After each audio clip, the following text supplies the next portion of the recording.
Boys podcast. I know it's been a little while. Yeah. We back again. Wash done City been, Boys. Done been busy. It's been busy. All over the world. Yeah, I got out of the city for a little bit. You know what I'm saying? The Northeast dudes just be. It's all right to get out of Northeast every once in a while. You know what I'm saying? Every once in a while. You know what I'm saying? But So, you know, what we're gonna talk about today, though, very very important topic, and it's gonna be a 2-part episode. Am I going first or you going? Yeah, you first? going. I'm gonna interview I'm going you first, yeah. and then we're gonna have Wash to give his I'm story. doing part 2. He's gonna do his part 2 with we talking about our health journeys that we're currently in. Yeah, right now. Not that we've necessarily fully overcome yet, but that we're in right now, to hope that it encourages and just get some of you black men, black women, making sure you're taking care of your health, be here for your family, and we're gonna give it to you raw. So Wash? Yeah, man, I know, you know what I'm saying, one of the demographics that don't really take care of themselves the most is black men, you know what I mean? And so I think sometimes it's not necessarily that you're not taking care of yourself. You can still be taking care of yourself and life just happens. Yeah. So I think for both of us, life happened to the both of us. And man, here we are to tell a story. So we're going to start with D Mace on this one. And man, let's start here. Let's start from the beginning, I guess. There's no better place to start. And just tell me from the beginning how we got to where we're at now. Okay. And then I'll just break it up and ask you questions along the journey. Okay. Well, so for I'm 52. I know I don't look a day over 18, but I'm 52. And growing up, I never went to a lot of doctor's appointments. Really? Or anything like that. Never went to it as a kid. Wow. Growing up in the hood. That's true. Okay. You never really told to go check yourself out every year and everything. The only time you really go to the hospital is if, something major happens. Yeah. A car accident, you break your arm and everything. Like I broke my arm twice. Okay. And been to the hospital and all of that stuff like that. Yeah. So, but I never went to the hospital. Let me make sure I got my phone off. I never went to the hospital. That's Southeast right there. They don't, gotta make sometimes sure. you gotta work with them. They don't. It's Southeast. You know what I'm saying? You got. You from where again? Walker Mill. So anyway, I never went to the hospital like every year, every birthday to get a checkup or anything like that. And fortunately for me, I've been able to go. And I'm going to say about almost 50 years without having, to take medication, going to the hospital or anything. Wow. Praise the Lord. Yeah. But it seemed like when I turned 50, a light switch hit. Wow. And everything just started going wrong. At 50? At 50. I don't know what it is, but this side of 50 is totally different. Because I've never been on medication. I don't like medication. I don't take medication. I never took medication. I don't trust medication. I don't trust pharmaceutical companies. None of that stuff. Okay. And so I've been able to go and just manage without any medication. So let me ask you a question though. Do you not trust the medical community, pharmacy, and all that stuff because of something that's happened to other people, or that's just kind of where you at? Well, actually, I've had pharmaceutical technicians or doctors or whatever tell me that medication, it doesn't cure. Right. It treats. Okay. And for me, I look at the type of money they say, you if you want to find something out, these days, follow the money. Right. These are billion-dollar industries. Multi-billion. And I'm just trying to understand, like, if you have a medication and it's not going to cure, then what is it really about? What's it doing? What is it really doing?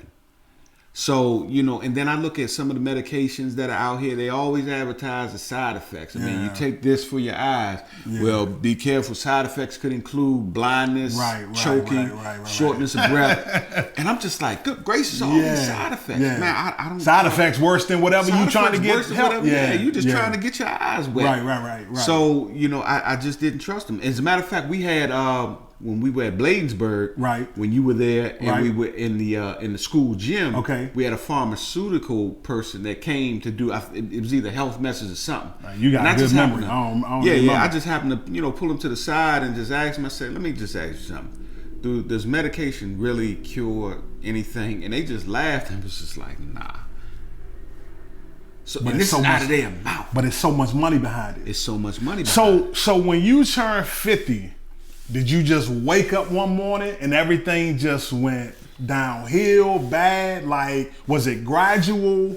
It just seemed like everything for me just happened like right then and there. So happy birthday, boom. Happy birthday. Here goes some things that we want Really? to start dealing with. Yeah, start getting, nauseous, and was really, I started throwing up every day. Really? I was nauseous. Yeah, I was nauseous, throwing up Like in every the day. morning? Yeah, Yeah, morning sickness? No. Man from Southeast pregnant or something? Like what? Nah, I didn't know what it was. I thought it might Really? have been something I ate. I thought it might have been something because I had no clue as to what was going on with my body because I've never really been to the hospital for any checkups. But let me ask you this, and I don't know if this is around the same time. I remember we was going back and forth with like juicing recipes and stuff like Yeah. that at the time. Did you start juicing because you was throwing up and stuff like that? Nah. Or- That was before 50. Oh, that was before 50. That was Okay, before I my was time is 50. on. Yeah, so yeah. you wasn't like eating crazy or nothing like that. Nah. But at 50, you just started feeling, were you dizzy? Nah, I started feeling The main thing was nausea. The main thing was nausea, and throwing up every day. Fatigue started setting in, and I'm just thinking like, well, maybe I just worked too hard. Yeah. Maybe I started trying to find all little things. Did you ever think, I probably need to go see a doctor? At that time, was you like, man, I probably need to see a doctor? I was probably like, I might need to go see a doctor, or I might need to get something. It was more so, let me get something for my nausea and let me get more sleep. Okay. See, that was the ignorance of not going to the hospital or going to my primary care physician. That's exactly what I was about to ask. Did you have a primary care at the I time? had primary care. Most black dudes, I'm finding out, don't really have a primary care doctor. You know what I'm saying? So you had somebody, how long would you say you was throwing up the nausea and stuff like that, the fatigue, until you was like, okay, let me go see my doctor? It seemed like it was almost every day. No. I'm saying you experiencing this. How long was you experiencing it until you actually went in for a doctor's appointment? Oh, before I went in to get checked out, maybe about 6 months. Really? Yeah, because 2024 was a tough year because I was throwing up, and then things started to progressively get worse. So you were doing more than just throwing up? I was doing more than just throwing up. As things started to get worse, then I started noticing swelling in my legs. And I'm just like, dang, well, maybe I just need to elevate my feet because I've been on my feet too I'm working long. hard. Because I know you a hard worker. Yeah. So was you attributing a lot to that, or But if you think about it, I wasn't really working that hard. Like to experience what you was to experience? Yeah. Like I do audio visual in all realms, commercial and corporate. So if I'm doing corporate, I'm walking around a hotel or I'm walking around some. You on your feet a lot. I'm on my feet a lot, and I'm putting up, setting up sound system, setting up video projection, running a meeting or anything like that. But I wasn't doing any of that. I'm just working at my Sunday church doing audio, which basically I'm kind of sitting down the majority of the time. checking levels, Yeah, making sure stuff straight. Yeah, I'm not doing that much walking around because I got volunteers as well. So me to have this swelling, I'm just like, where's this swelling coming from? Were you thinking the worst at the time? Not really. I'm just thinking that, hey, I gotta work, And I'm asking so many questions, and you gonna understand this more once we get to the part 2 because of my own journey and what was in the back of my mind and what I'm thinking about. So at the time, you was just kind of like, this is something real light, Right. that I just need to go in there. They'll give me a little prescription for the nausea or whatever, and that's gonna help the nausea, the swelling, everything. Yeah. And in a couple weeks, couple days even, I'll be back to normal. If I quote unquote get some sleep, get some rest, all this is gonna go away, was my mentality. Okay. So you go see a doctor. Ghost finally ended up going to see my doctor because, my wife got to the point where she was just like, just at least go to get your levels checked. But here's where I was. man, God is going to deliver me. No doctors, no medication. Doctors. God is going to deliver me, because within that process, I got to the point in my belief of like, I'm going to trust God. This is before you went into the doctor. This before I went to the doctor. I said, I'm going to trust God. God is going to deliver me. I don't trust the hospital. I don't trust medication. God is going to take this away from me. Okay. And I just kept going and going and going. Things just kept getting worse. To the point my wife was just like, baby, I know you trust in God and everything. At least so we can know what to pray for, just go get your numbers. We should have brought his wife Erica in as a guest on this joint, because I would love to have heard what she was thinking, what she was really saying. He's Southeast dudes, they be sometimes they be faking the funk. I would love to hear her exact, like, and I'm saying that because of my own journey. And I think for me, I don't know where you was at the time. For me, you initially may take it as, man, it's annoying. She need to chill. She need to calm down. But it's really coming from a place of care and concern and love, because they want us to be around. Right. And I took it as that and concern and everything. But I was really just like, I'm going to trust God. I want God to touch me. I'm up here reading scriptures. I'm reading some of the old stories in the Bible of God doing this and God doing that. And I'm just like, I'm trying to be one of them. Now, let me ask you something. I'm going to throw some salt in the game, because one of the things you're going to learn about D Mace is he loves to ask these left field type questions to get you thinking about stuff on another level. Here's my question, right? Okay. I think I got something that may get you. Okay. You wanted a miracle, Right. basically. Right. You wanted a testimony. Yes. What if the way God chooses, whatever, we're going to get to that, to heal or work a miracle is through a doctor, is through medication? Now, to answer that, You see, you speaking a little slower now. no. I'm making sure I'm clear. All right. Once we got to the point of Damon, at least just go get your numbers checked so we can know what to pray for. What's going on? What's going on? Okay. After that checkup, my doctor called me. Hold on. When you go to the checkup, they take all this blood work. Do all his blood work. Okay. And how many days are you sitting until they call you back? The next day. Really? Yeah, the next day. And that next day call is what? Damon, get to the emergency room right now. Really? Get to the emergency room right now. This is your primary doctor calling My you. primary care. You need to go get an emergency room. Go to the emergency room right now. You at home? I'm at home.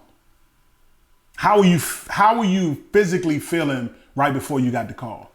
Are you legs still swollen? Legs still swollen. Nausea? A little bit of nausea. Because, once I, got through the nausea and everything like that, I didn't really get through it. It just had its days. You chilling though? Yeah, I'm at home. Listen to the Junkyard, Backyard, NEGs, you know what I'm saying? Man, you chilling. I'm actually, just looking at YouTube, looking at church videos and preachers and all of that stuff. You just chilling. Where I ended up getting to was really, really focused on God, believe it or not. I was really, really focused on God. And I was just hell-bent on God, just getting God, you're going to do this. And growing, God, building your faith. Yeah. Yeah. And, when I got that call, I need y'all to pull up on this, man. This is a serious conversation. I said, he said, Damon, get to the hospital. So when I got to the hospital, he said, because you're in kidney failure. You drove yourself? Nah, my wife took me. Because he said you're in kidney failure. Yeah, he said you're in kidney failure. When you heard that, what was your immediate thought? My immediate thought was like, how bad is this? Am I going to check out? I have no clue about kidney failure. You like, how did we get here? How did I get here? So that's my question for somebody. I could argue somebody watching right now who's saying, man, I'm dealing with the same thing. How do you get to kidney failure? So what I know and how I've been educated now, and I try to get educated on a daily basis, sure. But diabetes, hypertension, can put you into kidney failure. Those two things alone. Those two things alone. They're potentially more, Okay. but Is some of it genetic? That I'm not quite sure. I can't speak on that. Really? Okay. Intelligently on that. As far as it Was you being working genetic. out? Yeah. I would do, I got calisthenics I do. I go to the gym. I wasn't going every day or anything like that, but just, Consistently. But I was consistent with being able to move You and were do mobile, this yeah. and do that, because with AV work, You you're gotta be- lifting and you're on your hands and knees, you're walking around a big hotel and all that stuff. So Was you you get the workout in. Were you upset with God? At that point, I was at a place of, okay, God, do I have to get this diagnosis? And now that I have this diagnosis, you getting ready to give a miracle? I was still optimistic on if God was going to give me a miracle right then and there. With no medicine, With no medicine, no hospital stay, no anything. So So let me pause on that, man, because I want to throw something else in the game if I can. I'm a pastor by profession, and I think what you're talking about right now, if I'm honest, man, and I know we got another episode coming when we talk about church stuff, but that's probably my greatest frustration about the church right now. And I ain't talking about any one church, any denomination. I'm just saying the Christian church. Yeah. Is, man, I want to see, and when I say I want to see, I don't want to see it just for seeing sake. I want to see the miracles, signs, and wonders that the Bible say we supposed to be seeing. So, it's probably my biggest frustration after COVID. I thought, and maybe this was too lofty, I thought after we went through COVID, man, that people, based on the whole world getting shut down, that we will be so like, okay, God is trying to speak to us, that we would come back to church just so on fire that we was going, this is the preacher side of me coming out now, that we was going to experience what Mark 14 said when he says, in my name, they will cast out devils, they will speak in new tongues, they will drink deadly poison, but it won't hurt them. I thought we was going to start experiencing.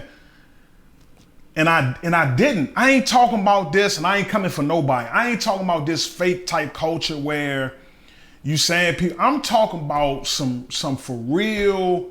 That's probably one of my biggest frustrations right now, man. This is where I was with believing and trusting God. In Mark, and I should know the scripture. I think it's Mark 5, where Christ, they came across Galilee. And the demons. Yeah, that's 5. Yeah, I think it's 5:12, if I'm not mistaken. But what encouraged me so much was that story when he came over and the man had the demons and Christ came out and the demons asked Christ a question. And sometimes we never look at it from this perspective. The demons asked Christ for some things, and Christ granted the demons what he asked. I actually preached about that. They said, "Hey, can you throw us in these pigs? Can you throw us in these and pigs?" he was like, "Don't do this," and he granted it. So if demons getting their prayers answered, demons are getting their prayers answered, how much more us? Yeah, that's an indictment. And that was the foundation of me saying, "No, God is going to do this. God is going to heal me." Because if he can answer some demons, then surely I can get at least one. I can get at least one. But so you wasn't upset with God? I wasn't upset with God when I got the call, when I was told I got kidney failure. I was just like, okay, well, God is, he might be trying to see if I'm really, really about this. So when you went, were you admitted or you just went admitted. Really? I was admitted January 20th. January 20th, 2024. 2026. 2026, this year. 2026, this year. So the 24th was near the end. I was going through what I was going through, which led into 2025. Let me backtrack and bring you up to the timeline of 2026. So the whole year of 2025 was just a battle with throwing up every day again. 2025, you did not have that conversation with the primary yet. 2024, the end of 2024, I didn't. 2025, I did. Okay, the end of it. The end, no, the near the end. So around. That's what I'm saying, near the end of 25. Yeah, near the end of 25. Yes. Okay, yeah. I had that conversation. I'm sorry. So beginning toward the end was just nausea. Tail end of 2024, end of 25, nausea, fatigue. People at my Sunday church were asking me, are you okay? And I'm looking at them like funny, like, what are you talking about? They started to see They in saw my the face. changes. They started to see in my face that something was wrong. You didn't see nothing. I didn't see anything. But it's like, now that I look at it, they were like, is Damon okay? I had one of the people at church, his wife was like, is Damon okay? He just doesn't look good. Because apparently it was just in my face what was happening to me. But I had no clue as to what was going on. So, but I'm still dealing with my fatigue. I'm falling asleep in church. Are you? Yeah, I'm falling asleep in church, and I'm moving kind of slow. Still got the nausea going. You wasn't on like, and everything. man, church was just born today. Nah, that wasn't even it. This would be like, in the morning time. I'm like, dang, it's only 11 o'clock. We're just getting ready for the next service. Why am I falling asleep? Then the second service started, and I'm like falling asleep in church. So finally getting through 2025, trying to make it through 25, still nauseous. I would have some good days. Then go back to nausea, throwing up every morning and everything. And then when I would throw up, it would be like nothing coming out. It would just be like me gagging, over the sink, maybe some mucus or something like that coming up. Wasn't nothing real full, wasn't no meal, wasn't no liquid. What, did you have an appetite? Everything tasted nasty. I had this taste in my mouth and everything like that, which was crazy. It was like a metallic taste, just a weird taste. So it made everything taste horrible. So I wouldn't want to eat. I'm losing weight and everything. So it finally got to the point, we're getting near the end of 2025, that's when the swelling was huge. Okay. and everything that I said before. And when you were elevated, it wouldn't change the swelling? When I was elevated, it would go down a little bit. Okay. It would go down a little bit. So that's what made you be like, okay, I just need to elevate it. Yeah. Okay. So then, the swelling got worse, and my wife was like, Damon, you just need to, you need to get your levels checked. You need to go to the doctor and everything. So near the end of 2025, going into 2026, 2026 when I, got my levels and everything checked, and that's when I got that, that call. January 20th, go to the hospital. Were you scared on the ride? I wasn't scared because I had no clue as to how severe. Okay, you didn't know where you were. Okay, yeah, because I was like, well, I'm able to walk, I'm able to see, I'm able to. It can't be that this. bad. So it can't be that bad. Yeah. It got to be just, something I get some medication for, and I'm good. You thought you'd be coming home? I thought I'd be coming home. When they got admitted, how long were you in the hospital for? He's in the hospital for about 2.5 weeks. Get out of here. 2.5 weeks. Because it was so severe that I had to be dialyzed. So they had to put a catheter in my chest so they could do dialysis. And because that's instant. Once you get a catheter put in, it's able to be used. Okay. Versus a fistula. Got you. Which I have now. Which takes about 4 to 6 weeks to get implanted and heal and all that stuff, and then so it's ready. But a catheter, you're ready to go. Only thing about a catheter is you risk the chance of infection and all that stuff. So you got to keep it clean, you got to keep it dry and all of that stuff. So that was you might as well say the longest 2 weeks of my life. I'm in the hospital. University of Maryland Capital Region. The hospital sucks. Oh yeah. I'm sorry. I think it just got voted as one of the worst, if not the worst, it is the hospital in Maryland. I gotta say this because I've said it before to my Nigerian family at my Sunday church. I've been there over 13 years. Yeah. And love them to death, and they love me. But the Africans at this hospital, Jesus House. No, I'm saying the Africans. No, I'm saying that's the name of the church. Jesus House. Yeah, shout out to Jesus House. Jesus Yeah. House. Love Jesus House. But the Africans at this hospital, and I've asked other Africans about this, and they said that they had some not so good service at the hospital as well. I'm talking about they talk to you. A lot of them talk to you any kind of way they want to talk Demeaning. to you. There's no compassion. I mean, I had a nurse, to tell me. I asked. I said, "Yeah, I want to see my primary care. I mean, my doctor bedside." Which While means you're there, yeah. While I was there, which means the doctor comes to your room and talks to you and all that stuff versus sending messages. Right. She's gonna be like, "What do you want to talk to her about? For what?"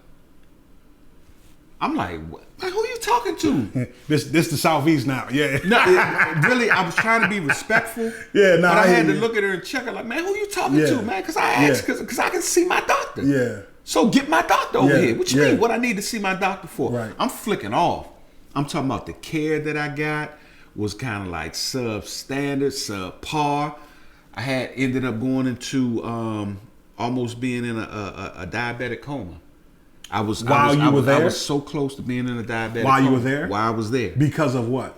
Because of it had to be too much insulin That they were giving you. they were giving me, because I woke up, and this was not only the first one. The first one was cool. When you say the first one, what do you? My blood sugar dropped. Okay. My blood sugar dropped. Okay. But I was able to get call my nurse and everything to like, hey, my blood sugar's getting low. They came in, gave me some juice, some cookies and everything like that. Brought everything back up. That was the first time I was in the hospital, the first set of 20. So I'm kind of going back and forth. But the third time I was in the hospital, because the second time I was in the hospital was because of an infection on my my catheter. Oh wow! Yeah, I ended up having an infection on my catheter and having a fever. My wife was just like, she just happened to check me. She was like, "Wow, you feel kind of warm. You warm and everything. You running a fever and everything." And I'm like, "I'm all right. You know how guys do, man. I'm all right, man. I'm sitting down. I'm good." Yeah. But it ended up getting to the point that I needed to go to the hospital because they don't want you to take a lot of medicine when you're on dialysis. So I had to go to the hospital. Ended up finding out I had an infection. They thought it was a UTI. Started out as a UTI, but then that wasn't what it was. It was a staph infection. Get out of here. Staph infection. I don't know what that is, where it comes from, how you get it, how you contract it, or anything, but it ended up being due to my catheter. So I had to get a new catheter. Had to pull that one out, clean that, kept me in the hospital. I'm talking about terrible time when they had to do that. Same hospital. Same hospital. So anyway, third time I'm in the hospital, this is where things got rough and things got worse to its worstest point. I woke up in a pool of sweat. In the hospital. In the hospital. My sugar dropped so low that it was unreadable. They couldn't even read it. I wasn't able to contact the nurse, press my button. I didn't know where I was. I was just all over the place. Disoriented to the place and everything. The nurse just happened to come in and see me and notice all of the sweat that I was in, and my shirt was, I'm talking about soaking wet. You could literally wring it out and you could see the liquid come out. That's how wet I was. And I was out. I was just out. I didn't know where I was, didn't know what was happening. And after everything, finally got back to normal, my wife came up and everything, and they didn't contact my wife. They didn't let my wife know what was going on. They barely let me know what was going on. They were just like, hey, we had to change your clothes. Your blood sugar had dropped and everything like that. Didn't tell me. I started feeling some chest pains, and I was trying to figure out, like, why am I feeling chest pains? What in the world happened? So the nurse came back in. And I said, yeah, why am I feeling chest pains and all of that? She was like, oh, when your blood sugar dropped and you were unresponsive, we had to give you some, I forget what it's called, but basically some chest compressions. Like when they be like clear? Like a mild form of CPR, but what they do is they just rub your chest like this. Oh my God. They rub your chest like this. You don't remember them doing that? I don't even remember them doing that. But you felt it once you got I felt it better. once I got, oriented. Man, they didn't let my wife know, man. My wife, man, she flicked off. We called the hospital. We called the, whoever we could call, to find out why they didn't call my wife and let her know what was going on at this point. But that was the type of service that I was getting. They were just like, oh, okay, yeah, you almost went to a coma. Or were you eating while out. you was in there? Yeah. Okay. Yeah, then the nurse tried to say that I didn't eat anything. That's why my blood sugar dropped. I'm like, what are you talking about? I did eat. My tray is over there. What are you talking about? So the care that I got, it was just lackluster. It was just, I ended up, you might as well say, losing my mind in there. I'm in a hospital room. I'm on the emergency floor, but it's a room, no windows, no nothing. I didn't know what day it was. Oh my God! I got to for how long? Man, that had to go on for about maybe 4 days, 4 or 5 days. My cousin, I called my cousin. He thought I was delusional because I was like, God. yeah, man. So yeah, what happened the other day? He was like, what are you talking about? We didn't talk the other day. I'm like, what are you talking about? I did. I told you what was going on. He was like, what are you, delusional? I literally didn't know what day of the week it was. That was going on. I didn't know what time about it a was. week. About a week. I'm in a hospital with no windows. The only way that I kind of knew what time of day it was based off of what I was eating. Because I knew what breakfast was, and lunch and dinner were kind of the same. So when it got to lunch and dinner time, I'm looking at the clock. I'm like, okay, it's 4 or 5 o'clock. This was the first stint that you was in the hospital, or second? This was the third. Oh, this is the last. And how long were you in the hospital? 2 weeks. So the first time it was 2 weeks. First time it was 2 weeks. Second it was time, a little better. Okay. It was a little better. That's when I found out, what was going on in dialysis. What I had to do, I was diagnosed as acute, and I was put on, 120-day dialysis to see if I could come off. Okay. But I ended up not coming off. So, when I got out, I still had to, go through the 120 days and all of that stuff. So, I was hopeful that I was going to come off. I'm like, okay, well, Lord, this how you going to do it. We about to show them. My wife was like telling the doctor, you going to see God work a miracle. You going to say, do you believe God can do X, Y? She's checking the doctors like this. And, they giving the doctor answers where, we trust science. We trust science. Yeah. We want to do this and everything. She's like, you're going to see God work. And I'm with her. You're going to see God work. Yeah. I'm coming up off of this because you diagnosed me acute. You gave me 120 days. It's 120 days. Watch me get up off of this. Yeah. So, in addition to that, the doctor tells me that, when you in the hospital bed, potentially you lose 1% of muscle. You lose it. Yeah. So he said, try to get up and walk around. I said, hey, we're not going to have that. So I'm walking around my unit and everything like that, walking kind of fast, just trying to keep, my muscle growth and everything because I'm losing weight and all of that stuff. I'm not eating as much, and I'm on a renal diet, so there's only but so much that I can eat. So, I'm at least trying to be mobile and move around and all of that stuff like that, and I'm moving around. So that's when I ended up going home. Second time came back because of the infection. How long were you there the second time? The second time, might have been, shucks. The second time might have been 2 weeks as well. Okay. Because they kept putting me off.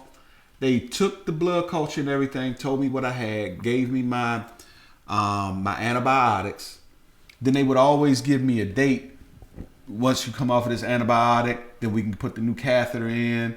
And all of that stuff. But that kept getting pushed back. That kept getting pushed back. Well, now we got to check to make sure that the catheter is, not infected. So Friday, we going to do it. Friday comes. Well, we got to keep you over the weekend because, the protocol says, 48 hours. So Monday, we should be able to do this. Man.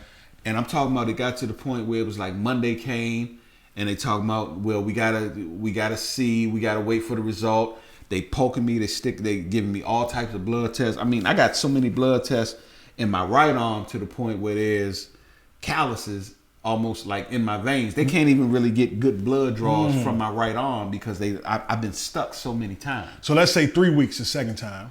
No, about 2 weeks. Oh, 2 weeks. It was about 2 weeks. And the third time was how long? Third time was about 2 weeks again. Wow.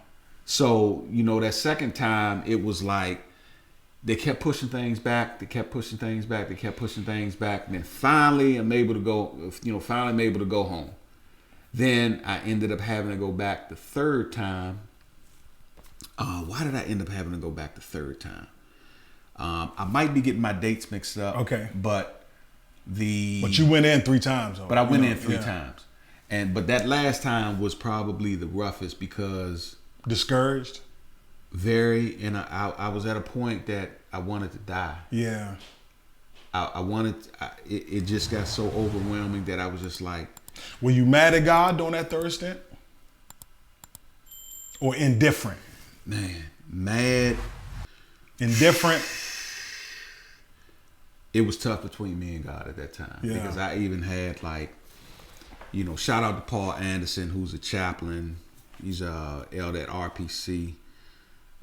Shout out to him. A very, very, very, very instrumental person in my life because he was able to help keep me level-headed. I was able to vent. He was able to keep me level-headed. He understood. He even tried to give me the spiritual talk. God works in mysterious ways. His timing is not our timing. I mean, I heard that my whole life, and I just didn't want to hear it at that time. Shout out Pastor Lola Moore, Pastor Green from RPC. They came through and, to see me. Pastor Green came through at first. And I just lashed out at him. I'm just you talking, you just giving me, what they taught you and everything like that. He's just like, no, I'm not giving you what I've been taught. I'm telling you real life. And he told me a story about, I think it was his grandmother or his mother or something like that. It was either mother or his grandmother. And, was giving me the story of what helped to build his faith. And, the ups and downs of that situation and everything like that. And, I was able to. Had you lost faith, would you say? Lost it. I wouldn't say that I lost faith. I was just, it started to transition into, God, when are you going to do something? Not can you, but when are you going to do something? And I think for us as believers, I think we don't struggle more so with faith. I think we more so struggle with the when. I was reading something this morning. And the author was saying how one of the things that we as humans got to deal with is what is called in scholarship selective miracles. Meaning, how come you did this for this person over here, but didn't do it for this person over here? You selected to do this here, selected not to do this here.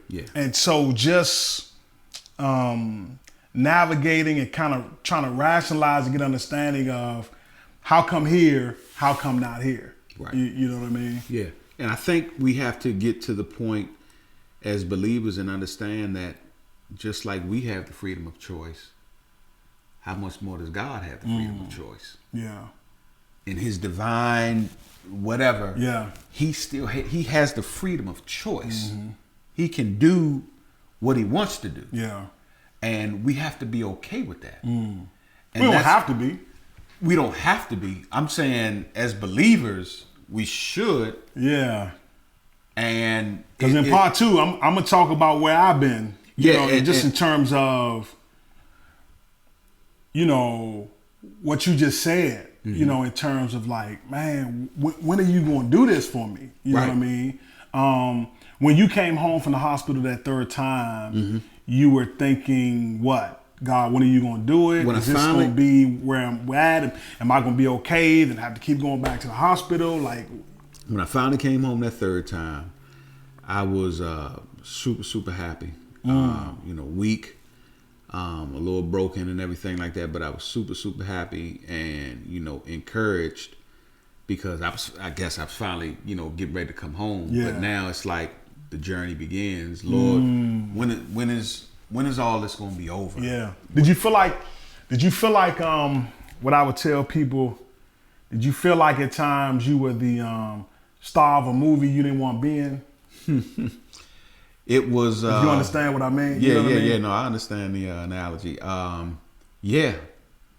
Because I'm like, Lord, for 50 years, I've been on no medication. I haven't been in the hospital. Why now? Yeah.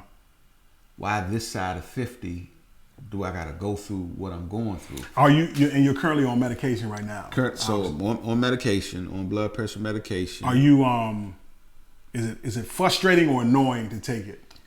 After a while, it's like it's what like it is. It's almost like a part of life, and I do try to do as many natural things as possible so that I can come off of medication, and so that's the path that I'm on now as far as medication is concerned. But it's like, I think the biggest thing is sometimes I do sit back and think like, Lord, for 50 years I haven't been on medication. I haven't been to the hospital. Why now? So when you say why now, man, I wanna kind of talk about not necessarily why now, but like what now, what or where now, what and where are you at as we talking right now? Where are you at on the journey? So where I'm at now, it's either going to be one or two things now. God is either going to touch my kidneys, or I'm going to have to get a transplant. So is it both kidneys you need? No, when they do a transplant, they just going to put one kidney in. Oh, okay, okay. Yeah, you can operate off of one kidney. Right. They leave the kidneys in and put the new kidney in. Okay. Because there may still be some function of the old kidneys that produces potential hormones and everything, and that your body needs and everything. So that's either God is going to and that's just where I'm at. Either He's going to touch my kidneys, or I'm going to have to get a transplant. Those are the only two options. Those are the only two options. Or I'm going to be on dialysis for the rest of my life. So until I get a transplant. Here's the first thing, and I'm going to ask not just my brothers, but if you're watching this, that's the first thing, man. If you're a person of faith, man, it just like, share, and subscribe, and comment. Let us know what's on your mind. Somebody could be dealing with the same thing, and they're like, man, I'm feeling everything about this man's story. If you're a person of faith, if you would just join me in praying that, and I'm gonna tell you what I'm gonna start praying for now. My prayer for you has shifted based on something you said today. You said when you turn 50, the switch was just turned. For me. Right, for you. Yeah. So my prayer is that God would just turn the switch again and reverse everything that was switched when you turned 50. Yeah. You know what I'm saying? Yeah. So that's, man, I just want you to join in me, comment. Matter of fact, put in the comment, man, I'm joining you. You know what I'm saying? Or I'll join to pray for my man D Mace. Or, and I'm going to put it out here, if you want to be a kidney donor. Yeah. Man. I got fortunately, I have my mother. She wasted no time. I got a couple of my buddies that said, they're willing. Wow. So we gonna definitely see where they at. Yeah. And see how things go once I have to go for my evaluation and all of that. And when is that? Once I get my referral and I put it in and I get assigned a hospital and all that stuff, then I'll go. But wouldn't it be great even before the referrals, before you got to get there, before somebody else gets identified as an eligible kidney donor, if God was just like, you know what, we don't need no donor, we don't need no referrals, everything. I'm a shift and switch this thing, and just give you an additional. I mean, we talked about this on the last podcast, man. I just think it's a miracle, to be honest with you, that a dude from Southeast and a dude from Northeast made it past their 30s. No, past 16. All right. For 16. Me, I was told, you'd be lucky if you make it past 16. And you got your high school diploma, right? I'm saying that, and maybe some of y'all don't really get what I'm saying based on where you're from, but I know dudes that I grew up in DC with that to date still don't have their high school diploma. You know what I'm saying? That's just what it was, you know what I mean, in the neighborhood. So, it'll be great, man, if God would just give you another testimony, another miracle of doing this. Yeah. But in that, man, I want to say first and foremost, man, we got to do better with taking care of our health. We got people out here that's counting on the best version of us to be help to them, whether it's our wives, our children, people that we help on a regular basis. They need us out here. So, you know what I mean? Find a doctor that you can trust. Yeah. That you don't mind going to speak to and be honest with about, you know what I mean, what's going on. And even before that, you know, it's this term out called preventative care, which is basically eating right, eating healthy, staying away from the fast food, and let me say working this. out. I still got on my stuff. I just came from the gym, man, to make sure I'm getting it in. And you was about to say something. Yeah, let me say this because I know this firsthand why it's super important to make sure you check on your health. Because I used to be a barber for 20 years. Right. I'm in the audio-visual field. I done so many different jobs. I done sold cars. I done satellite, cable. I done air-conditioned duct installation. Really? Chasing money,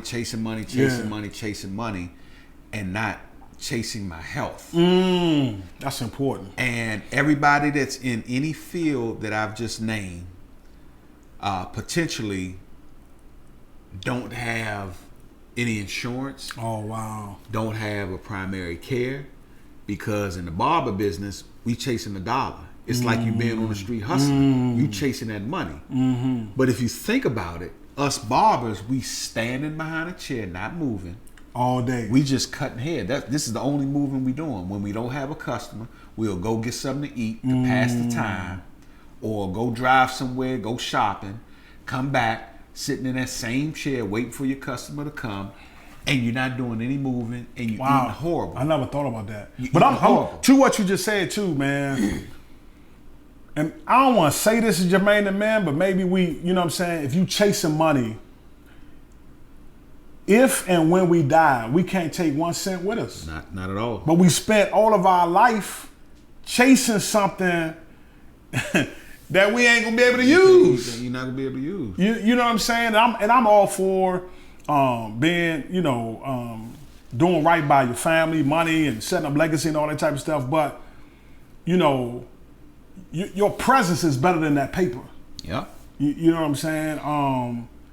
I don't think any of our kids would enjoy being millionaires but not having their fathers around. Correct. You know what I'm saying? Correct. So and even and watch this, even in for my AV guys that do audio visual, freelance audio visual, we got some of the worst eating habits.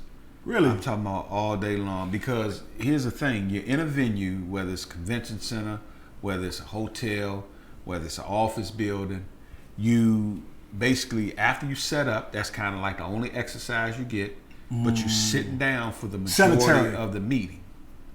You're sitting down for the majority of the meeting. Sedentary, that's what they call it. Yeah, you basically just sitting, waiting for the meeting to be over. So excuse me, any type of food that you can get, whether it's something quick, whether it's not gonna be fast healthy. food, it's not going to be healthy. I mean, you might eat a granola bar. you might get an opportunity where they have some fruit. Yeah. Or at a hotel, they may have breakfast for you. Right. But outside of that, once you get your breakfast, you're sitting. So your body's not moving, blood is not circulating or anything.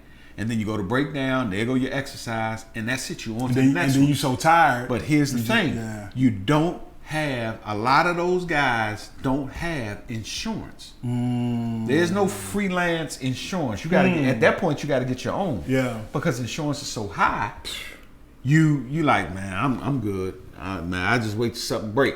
And you're in that mentality of, let me just wait for something serious before I go to the hospital. And that might be too late. And that might be too late. One of the things I've had to do as of late is this word that can be challenging, and the word is intentionality. And so it's intentional about what your day is going to look like. Every day is going to look like in terms of taking care of yourself. Yeah.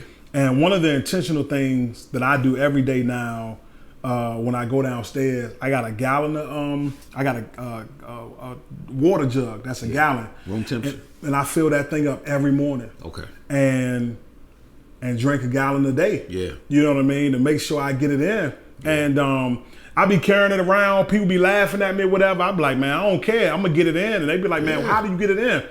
the best way I get in my gallon is my workout, because when I work out, after I finish my workout, I done drunk minimum half of the gallon just to get through the, the workout. Right. And so for the rest of the day, I'm just sipping. Yeah.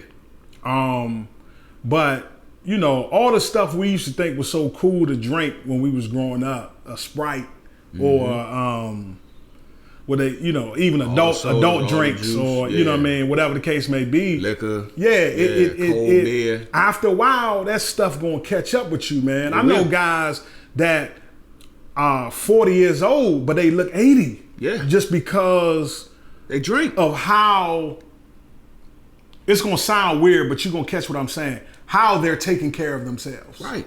You know what I'm saying? Yeah. And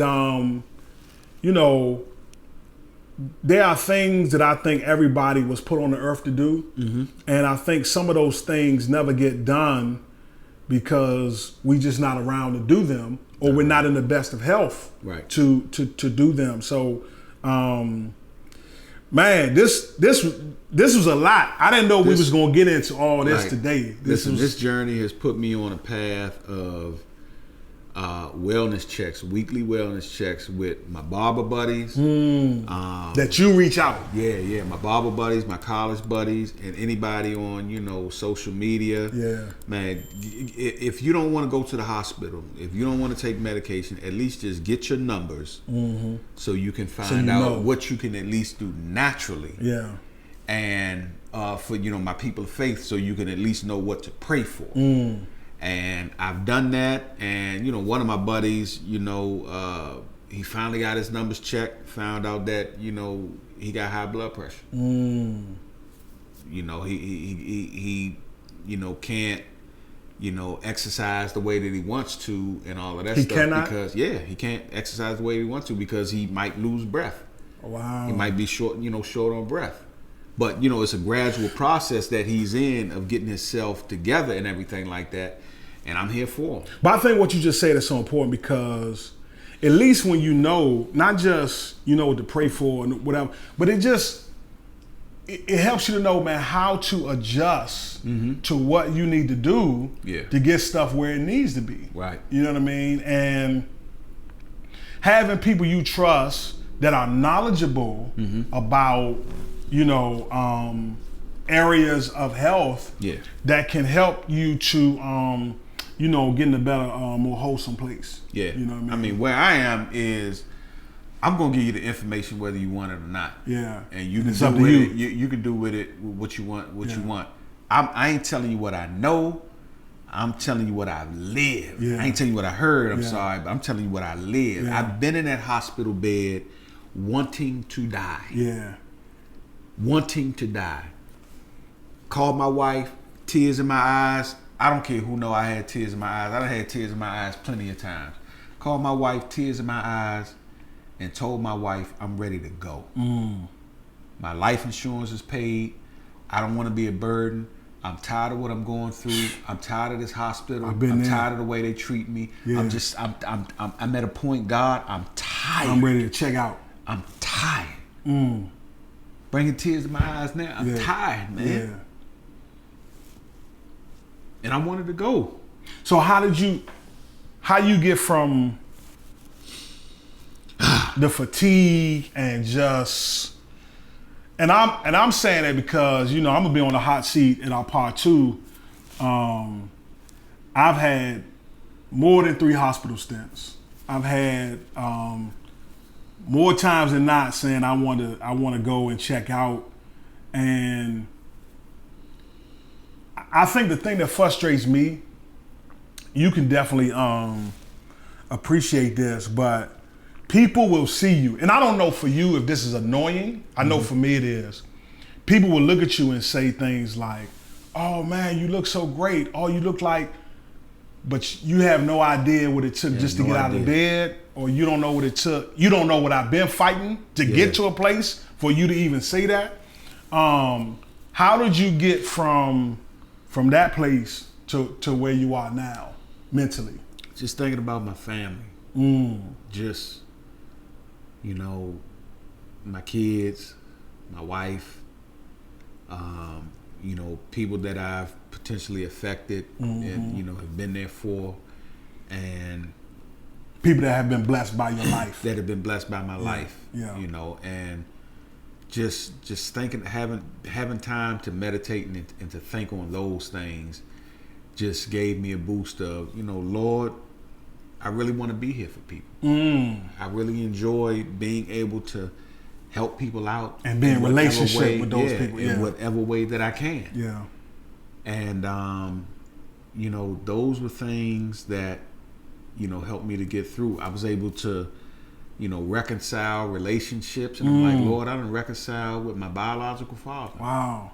Yeah, my biological father. One of the best times that I can say that I had with my biological father, I was in the hospital, and this was at a tough point where I was unresponsive because I ended up having 2 micro strokes. I ended up having 2 micro strokes. It wasn't as severe as a mini stroke or a full stroke, but it was a micro stroke to the point where I was laying on the bed, almost unresponsive, almost lifeless, but I could see and hear what was going on, but I couldn't react. I couldn't move or anything. Okay. But one of the most powerful times for me was I was in the hospital and my biological father was there. And he was there for a couple of hours. And he was just at my bedside. Just his presence. Meant so much to me. Wow. Meant so much to me. Wow. Out of just all the years that we've been apart as father and son, that meant so much to me. He just sat right there in that chair and wasn't going to move. Wow. Wow. And wasn't going to move. And that was a very, very powerful time. And I'm having things like this to look at. Yeah.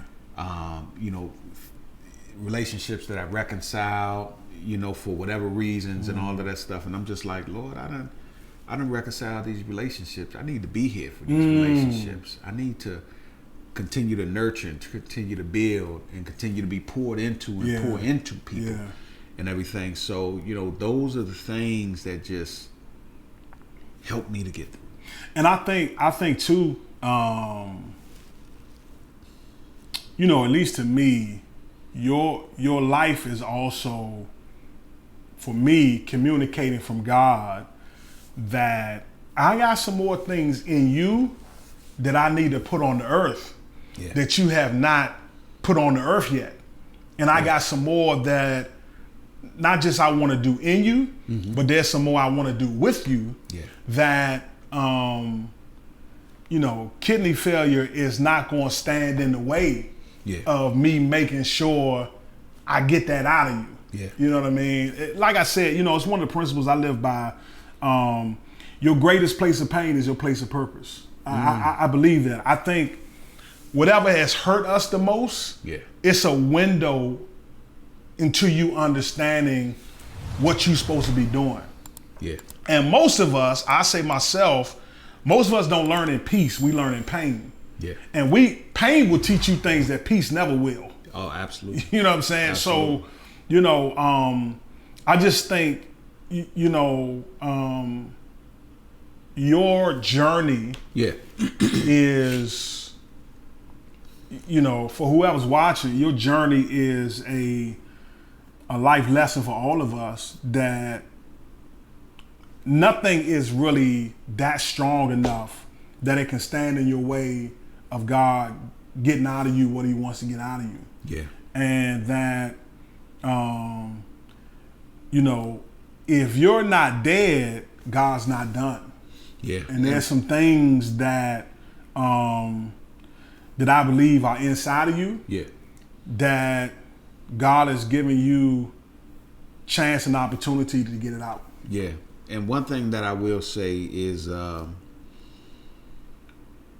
when we get fully restored, I don't want anybody to be on some stuff like, where God ends up putting us, where he takes us, if it's high levels, I tell you, I don't want anybody to be like, I want to be just like them, because you may not be able to handle or go through what we've been through to get to this point. Yeah.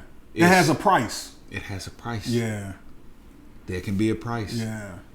just, walk your walk. Mm-hmm. Whatever God has for you, He has for you. Yeah. But don't say you want to be like me. Don't say you want to be like Wash, because I don't want it. I don't want it. I wake up in the morning sometimes, and when I go to dialysis, and I'm just like, boy, but I have to turn my mentality to, another day at the office, let me get some work done, and let me do this, let me do that, until, my restoration comes. But, it's definitely a price. Yeah. It's definitely a price. Yeah. But I hope that everybody has, you've gotten something. If it was just one piece, I hope you got something. I know I did, man. I hope you got something, because checking on your health, being on top of your health, is super important now than waiting till later. If it's at least one person that, for how much Damon has had to pay for you to be blessed, we thank God. If it's one person watching and you was feeling everything this man from Southeast was saying, you just can lock in, put something in the chat, share it, like it, subscribe. City Boys Podcast. And the journey's not over. Keep following our journey. I'm going to be on the hot seat for part 2, so please stay tuned. Because I know he got some questions coming that I ain't either. Just give him a sneak peek. How long was your journey? So my journey's still being written, but it's been going on 18 years now. We'll get into it for the next one. You're not going to want to miss this one right here, because I'll say, when it happened, and you were able to come to church and preach some of the most powerfulest sermons you would ever hear from a pastor when he was going through what he's continuing to go through right now. And restoration is on the way, but I heard some of the most powerful sermons from that point. And I don't know if it came from a place of pain. Oh, definitely I don't know if it came from a place of what you're going through, but I'm talking about all of the above. It wasn't just the typical Abraham had sons and Abraham walked and Abraham did this. No, it was some powerful sermons. And when we do this episode, I'm gonna be on that hot seat. Yeah, because I know he got some coming. That, you know what I'm saying? I'm jai nervous. I don't even say that. That's been a while. That's a DC slang, jai nervous. But get ready. Yeah, get ready, man. But listen, subscribe, like, share. This City Boys Podcast. We keep it 100. We keep it a buck on here. Yeah. And two brothers from the city, man, just trying to build, just trying to do something. And we talking all topics. So if you even got an idea about a topic you want to talk about, throw it in the chat. Something that's been on your mind. Anything that's been on your mind. Anything you want to get a City Boys perspective, because we're going to keep it real. Even the pastor's going to keep it real. We're going to keep it 100. I'm not a pastor, so I'm going to definitely keep it real. There's some topics we wanted to talk about that we had to put on the back burner. We try and come through it. We try and come with it, though. You know what I'm saying? We're going to keep it 100. But, man, until next time, this City Boys Podcast, man, we catch y'all on the other side. And go and get some mambo sauce today, man. Have a great day. All right. Yeah, let's go, gang. Yeah. What's up, G? Hey. The whole Minnesota Avenue, let's get it. Rochester, Prairie Farms, Lincoln Heights, Round the circle and down bottom, we getting dirty with it, 66640, naughty, what's up, shawty?